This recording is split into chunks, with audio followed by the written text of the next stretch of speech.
O texto que nós lemos é um texto muito importante para nós compreendermos a promessa de Deus na nossa vida.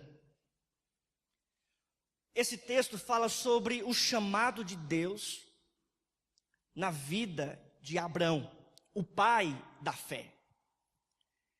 Esse texto é um texto bastante conhecido, é um texto que muitos pregadores já pregaram baseados neste texto. No entanto, a palavra de Deus, ela sempre traz lições novas para a nossa vida, e nessa noite não é diferente. Deus tem muitas lições para nós. O texto revela, meus irmãos, a partir do versículo 1, que Deus está chamando Abrão para um grande propósito e lhe dando uma grande promessa. É o chamado de Abraão. E a gente vai perceber para que ele foi chamado. No entanto, o chamado dele só acontece porque Deus vai ao seu encontro chamá-lo. Não é Abrão que vai se encontrar com Deus. Não é Abrão que vai buscar o Senhor. Não é Abrão que vai buscar a Deus intensamente lendo em sua palavra, ou buscar a Deus por meio dos seus profetas, ou buscar a Deus por meio de alguma coisa. Não. Abrão estava longe de Deus e Deus vai ao seu encontro chamá-lo. Interessante que eu gosto muito, eu estou sempre lendo as Escrituras por meio dessa cosmovisão. Qual? Que Deus sempre toma a iniciativa, que Deus sempre toma a primeira atitude. Eu estou lendo um livro recentemente de Eugene Peterson falando sobre o pastor segundo o coração de Deus. Ele vai dizer que leitura da palavra, oração, vida de comunhão com Deus e a igreja, tudo isso são respostas a uma primeira atitude de Deus. Da mesma forma que Deus está tomando a iniciativa, Abrão só tem um chamado porque Deus primeiramente o chamou. Da mesma forma, meus irmãos, nós só temos um chamado porque Deus tomou a iniciativa de nos chamar. Amém? Nós só temos salvação porque Deus tomou a iniciativa de nos salvar. Nós só temos a graça de Deus porque Deus tomou a iniciativa de derramar graça sobre nós. Tudo vem de Deus, tudo é por meio dele e tudo é para ele. Existe uma frase, meus irmãos, de um grande estudioso que diz: é graça do começo ao fim. Ou seja, é sempre Deus tomando a iniciativa de nos chamar, de nos sustentar, de nos abençoar, de nos sustentar durante a caminhada cristã. É sempre Deus que toma a iniciativa, e aqui também não é diferente. É Deus chamando Abraão, e da mesma forma que Deus chamou Abraão para um propósito específico, Deus também tem chamado cada um de nós para um propósito específico. Se Deus chamou Abraão para algo, Deus também tem chamado cada um de nós para algo específico. A pergunta que a gente pode fazer para o texto é: para quê? Para que Abraão foi chamado? Qual era o propósito? Qual era a finalidade? E essa pergunta a gente pode fazer também para cada um de nós. Por que nós somos cristãos? Você já pensou nisso? Por que você foi chamado por Cristo? Para quê? Para qual finalidade? Apenas dele escrever o seu livro, aliás, o seu nome no livro da vida e permanecer aí esperando a vida eterna? Será que é somente isso a sua visão de ser cristão? Para que você foi chamado? E aí, irmãos, o tema dessa noite é: para que fomos chamados? Em primeiro lugar, fomos chamados para termos intimidade com Deus. Em primeiro lugar, fomos chamados para termos intimidade com Deus. O texto vai dizer, versículo 1: ora, disse o Senhor a Abrão: sai da tua terra, da tua parentela, da casa de teu pai, e vai para a terra que te mostrarei. Abrão, irmãos, começou a ter intimidade com Deus. Abrão foi chamado para ter um diálogo com Deus, para ter uma comunhão com Deus. Desde então, Abraão não tinha nenhuma intimidade com o Senhor. Pelo contrário, ele vivia lá em Ur dos Caldeus, em um povo pagão, sem nenhum relacionamento com Deus. No entanto, quando Deus o chama, ele começa a dialogar com Deus. Note que no versículo 7, Deus aparece novamente a Abraão e lhe disse.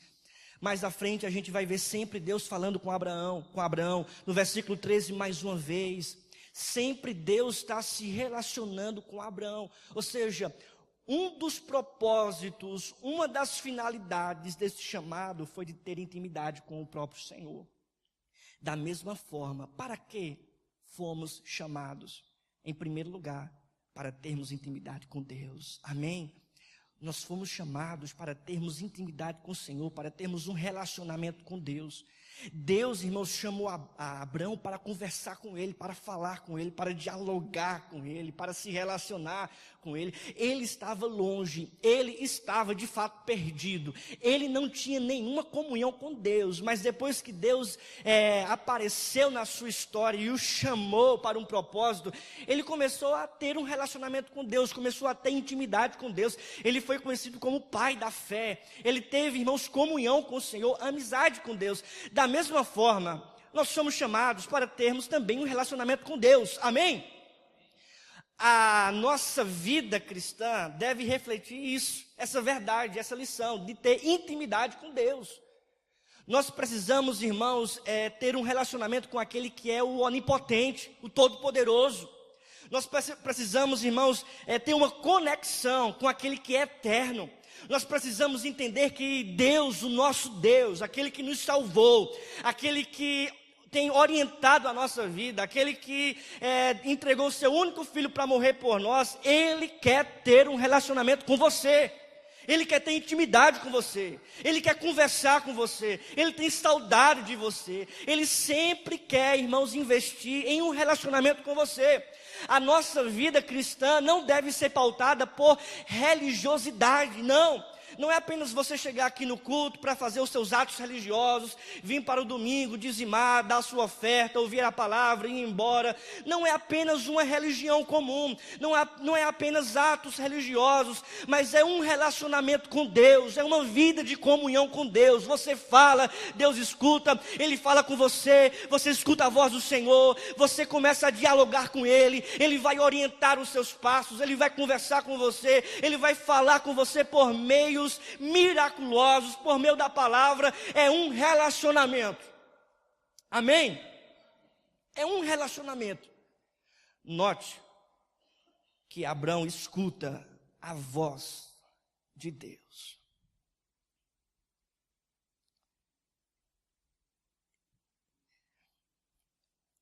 Ele escuta o Senhor falar.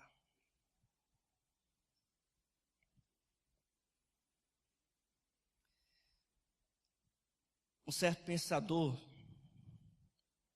certa vez disse o seguinte: ter intimidade com Deus não é uma característica, mas é uma necessidade. Não é uma característica, mas é uma necessidade que temos. Temos intimidade por meio da oração, temos intimidade por meio da palavra. Pastor Hernandes Dias Lopes diz que a oração é o oxigênio da alma. É por meio dessa intimidade que nós vamos crescer, que nós vamos viver. Amém?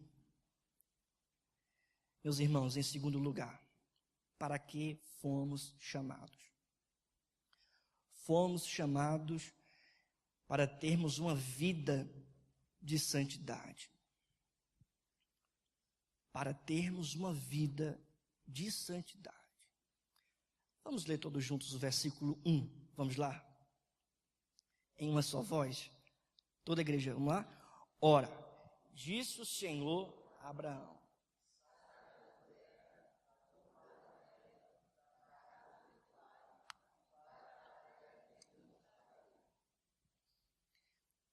qual foi a primeira palavra de Deus aqui?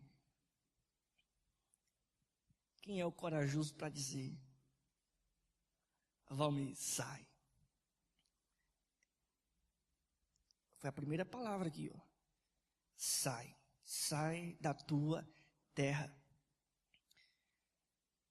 Em outras palavras, Deus estava dizendo para Abrão: retira-te daqui. Sai deste lugar. Vai embora deste lugar. Qual era o lugar que Abrão estava?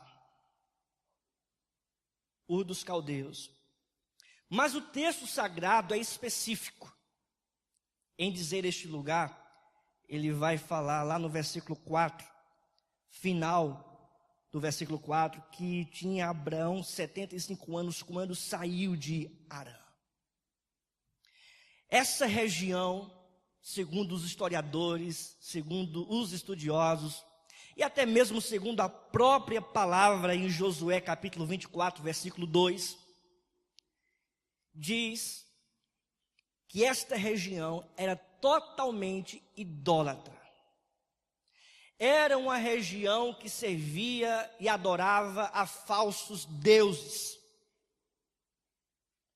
Uma região de pessoas que sacrificavam animais, oferecendo a deuses falsos. Havia sacrifício maligno de tal forma que até pessoas eram sacrificadas e oferecidas a demônios, a ídolos. Além disso, irmãos, havia nessa região uma promiscuidade muito grande. Alguns estudiosos afirmam que esse lugar em Harã, e principalmente ali em Ur dos Caldeus, as mulheres se relacionavam com vários homens, praticando orgias, oferecendo esse relacionamento impuro de prostituição aos deuses. Foi esse lugar que futuramente se tornou a Babilônia. E os irmãos sabem muito bem o que era a Babilônia. Quando os jovens israelitas foram levados cativos para a Babilônia, e lá, principalmente por Daniel, tiveram que rejeitar aquela comida sacrificada a ídolos.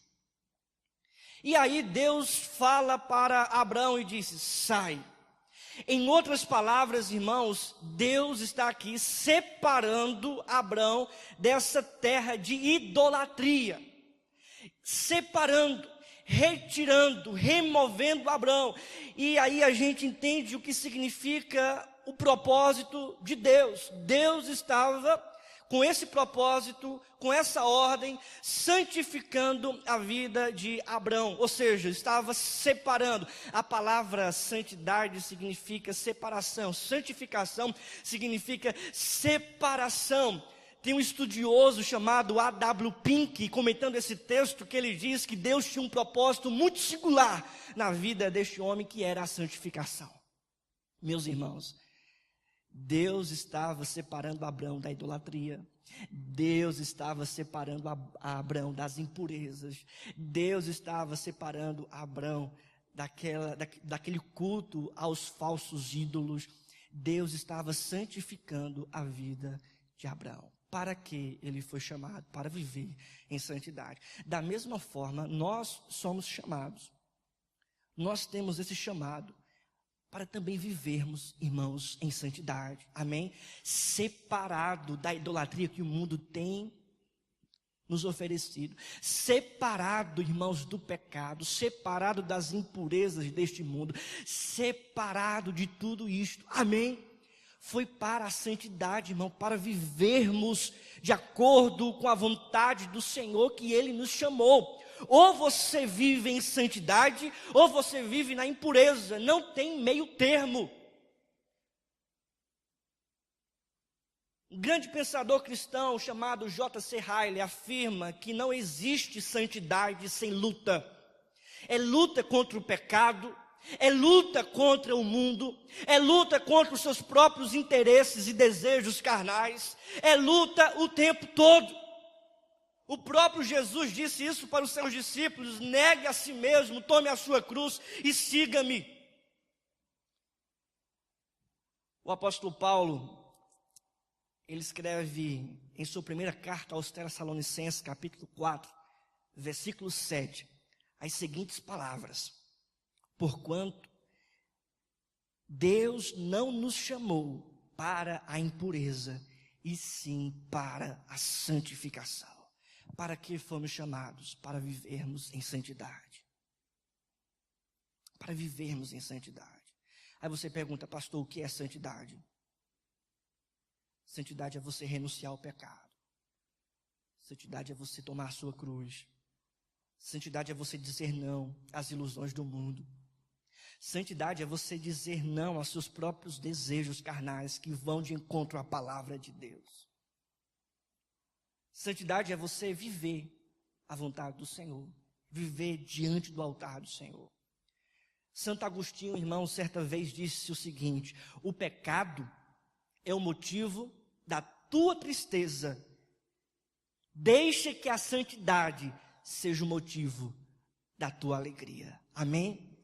Viver em santidade é um dos propósitos desse chamado que temos do Senhor.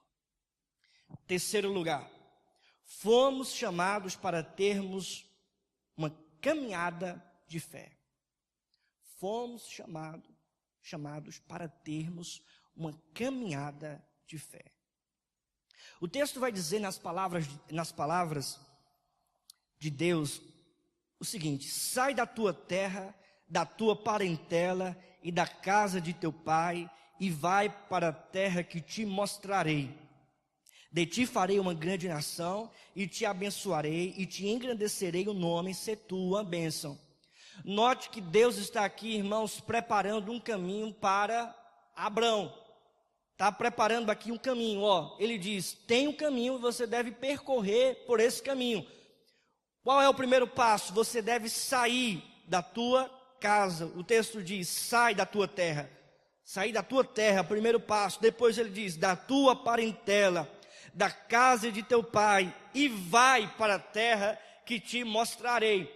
Deus está dando aqui um caminho, certo, para Abrão. Mas esse caminho, irmãos, era um caminho que exigia do seu servo grande fé. Por que exigia fé? Porque ele não sabia para onde iria, ele não sabia qual era a terra que Deus ia lhe mostrar. Ele apenas disse, sai da tua terra. Era como se alguém chegasse assim para o Júnior e falasse, Júnior, você vai sair agora com Betinha, com sua família, de Caruaru. Deus chegasse para você e falasse, você vai sair, sai dessa terra. E aí, Júnior? E fazer o quê? Eu vou para onde? Mandou sair. Deus estava aqui exigindo fé. Para que fomos chamados? Fomos chamados para termos uma caminhada de fé. O que é interessante, meus irmãos, no texto, é que Deus mostra um caminho muito complicado para Abrão, não é verdade? Um caminho muito complicado. Martinho Lutero, comentando esse texto, o grande reformador da Reforma Protestante, ele diz o seguinte: os incompreensíveis caminhos de Deus. Martinho Lutero chama isso de os incompreensíveis caminhos de Deus. O que ele quis dizer com isso? Que muitas vezes o caminho de Deus para nós é incompreensível. Para Abraão, sair da sua casa, da sua parentela, sair da sua cidade, e caminhando estrada fora, sem saber aonde chegaria, isso é incompreensível. Aos olhos humanos, isso é ilógico. Mas são os incompreensíveis caminhos de Deus. E eu estava lendo o texto de Martinho Lutero e tocou tanto meu coração. que eu queria citar o que Lutero diz sobre o texto. Ele diz como se Deus estivesse falando para Abraão as seguintes palavras: você pensa que tudo está perdido quando as coisas não acontecem conforme os seus planos.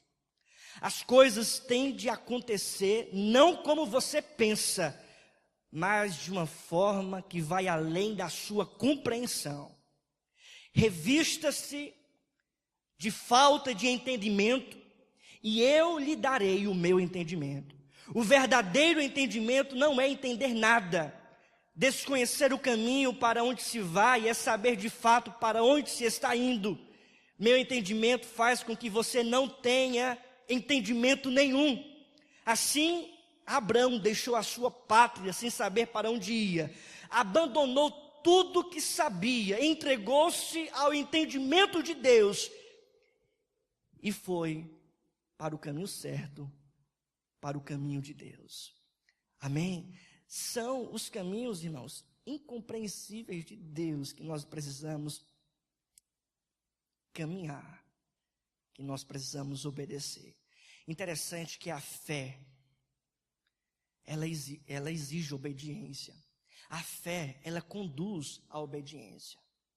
O texto diz que Abraão partiu no versículo 4. Interessante que Abraão tinha quantos anos, irmãos, aqui nesse texto? 75 anos. E Deus ainda promete a ele que ele seria pai de uma grande nação. Aos olhos humanos isso seria incompreensível também. No entanto, Abraão devia apenas crer, devia apenas confiar no caminho do Senhor. E essa fé o conduziu à obediência. Irmãos, interessante que em Tiago, capítulo 2, versículo 17, diz o seguinte: assim também a fé, se não tiver obras, por si só é o quê? Morta. A verdadeira fé exige obediência. A verdadeira fé exige obras. A verdadeira fé é confiar em Deus, mesmo que o caminho de Deus para você seja incompreensível. A verdadeira fé, meu querido irmão, minha querida irmã, é sair de fato da onde Deus mandou você sair. É você caminhar, trilhar o caminho incompreensível de Deus. É você pensar, mesmo que seja ilógico, mesmo que seja inquestionável, ou melhor, questionável, mesmo que seja algo duvidoso para você, você precisa confiar em Deus. Você precisa obedecer ao Senhor. Você precisa trilhar o caminho de Deus, aquilo que Deus colocou para você caminhar, para você trilhar. Isso, irmãos, é o que significa ter fé. É você acreditar em Deus, mesmo que não seja aquilo que você esteja vendo, mesmo que seja incompreensível aos seus olhos. O texto diz no versículo 4 que partiu, pois, Abraão. Ele partiu. Ele, irmãos, obedeceu. Alguém já disse de forma apropriada que a fé não é apenas crer a despeito de evidências, mas obedecer a despeito das consequências. Obedecer a despeito das consequências. Ele poderia ali enumerar muitas consequências, adversidades sobre a sua vida, mas ele não estava nem aí. Ele quis obedecer, ele quis confiar. Irmãos, na vida de quem é missionário, por exemplo, que é chamado por Deus para ir para algum lugar, é mais ou menos assim. Conta a história, irmãos, os historiadores, de um missionário chamado William Carey. E ele, um inglês, com família, com mordomia, vivendo no melhor do que a Inglaterra poderia lhe dar, coisa boa para os seus filhos. Mas diz os historiadores, irmãos, que no século XVIII ele entendeu o chamado de Deus. E Deus estava dizendo para ele, por meio do Espírito Santo, que ele deveria ir para a Índia, evangelizar os indianos. Ele, irmãos, fala com sua esposa, com seus filhos. Sua esposa e seus filhos não estão com muita coragem de ir, não. Eles não não estão querendo ir. E aí, o missionário disse para eles, não, mas eu vou e quem sabe um dia eu volto para pegar vocês e levar de volta. Até Deus confirmar no coração de vocês. Ele foi pegar o navio para ir para as Índias. Interessante que quando ele chegou no navio, houve um problema. Não quiseram deixar ele entrar. E aí ele teve que ficar. E o navio foi embora. Passaram-se 1 ano, 2 anos, ele voltou novamente para ir. Chegou no navio, documentação tudo certo, entrou, mas ele entrou com a sua família. E eles foram juntos. Deus tinha confirmado no coração da família também. E dedicaram, irmãos, a sua vida em evangelizar os povos na Ásia, em particular os indianos. Deixaram a mordomia, deixaram a sua casa, a sua parentela, a sua cidade, o seu país, e foram embora, irmãos, para o lugar que Deus tinha chamado. Talvez seja incompreensível para você abandonar tudo isso para viver os propósitos de Deus. Mas isso é o que Deus quer para você. Talvez seja incompreensível para você abandonar o emprego que te faz pecar contra o Senhor. Mas você tem que abandonar. Talvez seja incompreensível para você não filar, fazer uma universidade, um bom curso, com integridade. Talvez seja incompreensível, porque todo mundo faz, talvez seja incompreensível. E até mesmo reprovar em algumas matérias. Mas porque Deus está te chamando a viver aquilo que é incompreensível para o mundo e até mesmo para você. Talvez seja incompreensível para você tomar certas atitudes, decisões particulares, que só você e Deus sabe. Talvez na família, talvez no seu relacionamento, talvez na sua casa, talvez no seu trabalho, nos seus estudos, talvez uma atitude, uma decisão que Deus está sempre tocando o seu coração, dia após dia. Essa é a atitude, mas para você é incompreensível. Eu digo para você, tome coragem, se entregue ao entendimento de Deus, se entregue aos planos de Deus, confie no Senhor. Por mais que seja incompreensível para você, ainda assim é melhor obedecer por meio da fé aquilo que Deus exige de nós. Amém? Aquilo que Deus exige de nós. Irmãos, em quarto lugar, para terminarmos, porque fomos chamados para sermos uma bênção na vida do nosso próximo. O texto diz que Deus falou para Abraão as seguintes palavras: "Sê tu uma bênção." Ele deveria sair da sua casa, deveria viver uma vida de santidade, deixar a idolatria. Ele deveria ter intimidade com Deus. Essa era o propósito do seu chamado. Ele deveria viver um caminho de fé, obedecer a Deus por meio da fé, trilhar o caminho pelo qual o Senhor estava o chamando. Deveria ter isso. E em quarto lugar, ele deveria ser bênção. Deus aqui não está dando uma opção para Abraão, não. Deus está aqui dando um mandamento. Deus está exigindo. Deus está dando aqui um imperativo. Seja você uma bênção. Sê tu uma bênção. Muitas vezes, meus queridos, nós queremos apenas ter bênção. É ter isso, é ter aquilo, é ter oportunidades, é ter portas abertas, é ter pessoas, é ter amigos, ter um bom relacionamento, é ter e é ter e é ter. Mas Deus nos chama para ser, amém? Para sermos uma bênção. Qual é o propósito do nosso chamado? É ser uma bênção na vida do nosso próximo. É abençoar aqueles que estão ao nosso lado. É ser bênção na vida da sua família, da sua esposa, do seu marido, dos seus filhos, do seu pai, da sua mãe. Ser bênção na vida dos seus amigos. Seja um canal de bênção, amém? Um canal de bênção. Às vezes a gente vem para a igreja com um propósito assim: Deus, eu quero ser abençoado. Mas aí você precisa também, irmãos, entender que precisa vir para a igreja com esse propósito: Deus, eu quero ser uma bênção, me faz uma bênção. Esse foi o mandamento de Deus para a vida de Abraão, e foi um propósito do seu chamado. E esse propósito nós podemos tirar para a nossa vida. Ou você é bênção, meu querido, ou você é maldição.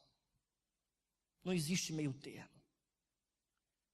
O pastor Hernandes Dias Lopes diz o seguinte: nós também devemos ser uma bênção.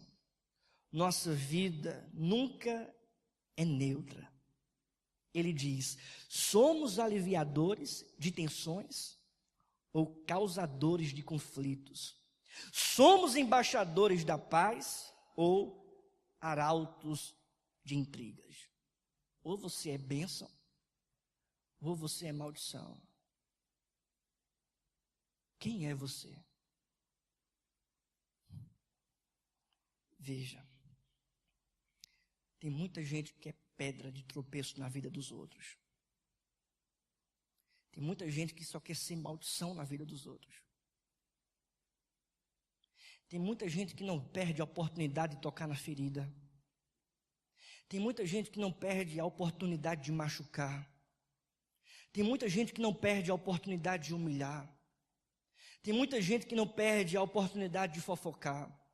Tem muita gente que não perde a oportunidade de amaldiçoar. Mas, na verdade, nós precisamos olhar para Deus e entender que Ele nos abençoou, sendo nós pecadores.